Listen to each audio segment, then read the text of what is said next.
Hey guys, welcome to this episode of Tucson Tuesday. This is part 2 of my conversation with Marcus Doe, the author and pastor of the Redemption Church here in Tucson. This episode's a little deep, so if you have young children, you may not want to listen to it or watch it with them in the room. It kind of talks about all things adult. Anyway, let's take a listen in, and I'm hoping you enjoy this. With the pandemic and being a refugee, being in a country where the coup was successful, I mean, you watch the local news here, and I know a lot of people don't believe what's happening, but it is happening. What do you see? And I know you were younger, but what are the parallels that you see with what happened there and kind of what's happening here? And how can you help someone here that might be struggling like you did for so many years? I think the last year, the isolation that we've kind of been forced into as a society for our own safety, we've seen now over a year that has actually been really damaging to people. I personally know at least 2 men, African American males, who have taken their own lives since I've been here, that I knew really closely in Denver.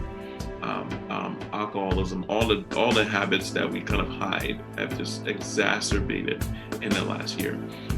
Also, I think our political and racial climate has also been, like, the wound has been open. The wound has always been there, I feel, and it's just open and bare, and people have become more bold to talk about or to stake their ground on racism in a sense, and it makes me very sad.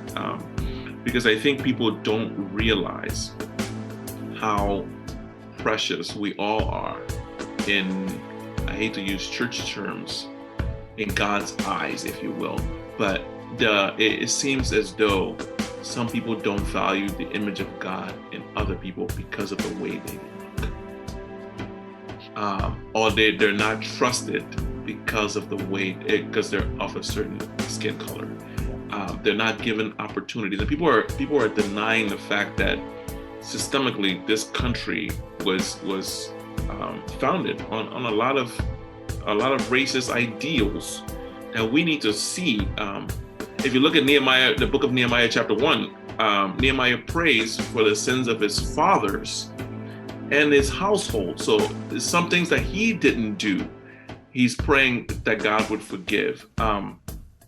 And I think our country is coming to a point where we're coming to not a reckoning point, but yes, a reckoning point, where acknowledgement of just the wrongdoing and racism that occupied this country, the erasing of African Americans from the history books of America is, I mean, if you think about from 1865 to 1954, Civil War ends, what were African Americans in the history books? They're almost not, you can't see them, but they were there and things were happening to them, and they were not great things. Right? The lynchings, the disenfranchisement, all these kinds of things, we're not seen in history books. And now we're beginning to see it, and it seems as though people want not to see it. With the church, and you probably see this, the younger adults are kind of steering away from the church. And a lot of the unrest that's happening right now is in the name of the church, or in the name. Yeah. So how do you tell young people, that's not right, basically, but how to work through that? Because they're seeing, people walking around quoting scripture, praying, in marching with signs, and how do you help young people with that? I think one of the questions, we have a fair amount of U of A students come to the church. There is a disconnect and a separation between what God is and what Christianity is, and what kind of American Christianity is. And I think for so long we've married those two, that the American dream is actually the Christian dream, and that is not true.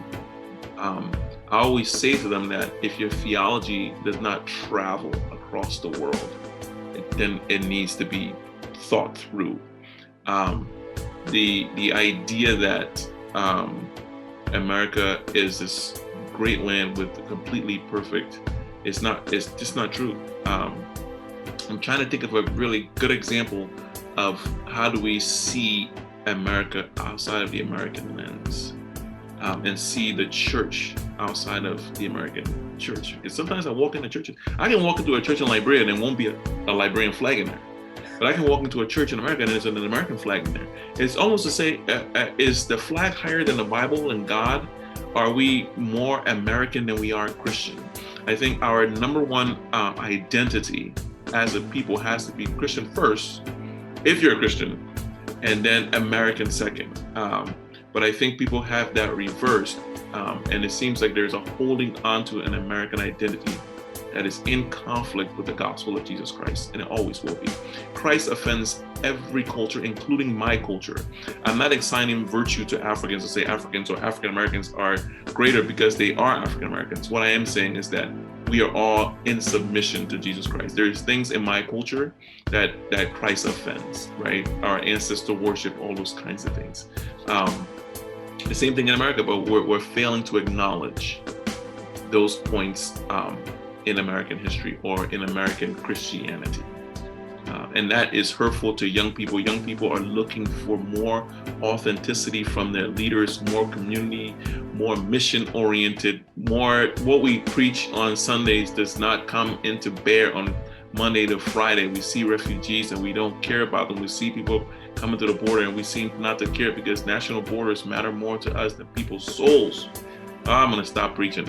Oh, no, please do. I mean, because like I said, I have 2 young adults in my household. Of course, we raised them in the church. But when you see everything that's happening right now, and you see, just like you mentioned the flags in the church, when you see that, it's almost kind of contradictory. How do you tell them, to continue to be steadfast and faithful when they're seeing these people on behalf of the church saying these things? That's another thing. The disease is not just in America. The virus is not just in America. It's all over the world. So I went to Liberia. There's no Republicans or Democrats in Liberia. We're all wearing masks. So it's a national. It's here that people are resisting it based on politics. That just doesn't make sense to me sometimes. Yeah. If we had Ebola in Liberia, and people had to do certain things to keep themselves safe or keep other people safe, and they did it, and it wasn't a political issue, right? You can argue on both sides that we need to be out of the mask, but if it keeps others safe, this notion of love your neighbor, go the extra mile. If you read that story of the Good Samaritan, not only did he bind his wounds, he went the extra mile with them. He took his personal liberty. He could have walked away. The priest and the Levite looked at him and walked away. But the man stayed with them and went the extra mile with them. Are we going the extra mile for people so that they can live? My college roommate just lost his dad. I just got the message this morning, just lost his dad from COVID. 55 years married. Now, 50 celebrated his 55th wedding anniversary a few weeks ago. Lost his life to COVID. The thing is real, and whatever we can do to prevent people from dying, we should. The hospital that I was born in 40 some years ago now needs help. They had one x-ray machine. I just got a message this morning, the x-ray machine, one is falling apart and they don't have one x-ray machine. So we have to raise money and get the x-ray machine. They're going through COVID there and all those kinds of things. And they were a hub when Ebola was happening. Matter of fact, one of my good friends, the head doctor there, Dr. Rick Sacra, is the one who got Ebola and was airvac to the States and got healed. And he's back in Liberia. I was in Maryland when they flew him in. Just had lunch with him a couple of weeks ago in Liberia. And he's the hardest working man, loves Liberia probably more than I do. Is still there, went back there, and he's delivering babies, overseeing doctors, training Liberian that they're working as hard as they can in Liberia. So those are kind of the things that I'm doing around the city. I also try to focus on reconciliation in all aspects. So I am really interested in bringing fatherless boys and their fathers back after years, bringing them back together through counseling and all those things to work through. Also working with war victims from Liberia and kind of the whole national reconciliation that needs to happen. So my brain is all over the place, but I do pastor a church of people. I love giving myself and serving for people. So thanks, guys, for listening to another episode of Tucson Tuesday. I'm really looking forward to our next episode. If you have something that you'd want to see or hear, then drop me a message in the comments. Don't forget, like and subscribe. Tucson Tuesday.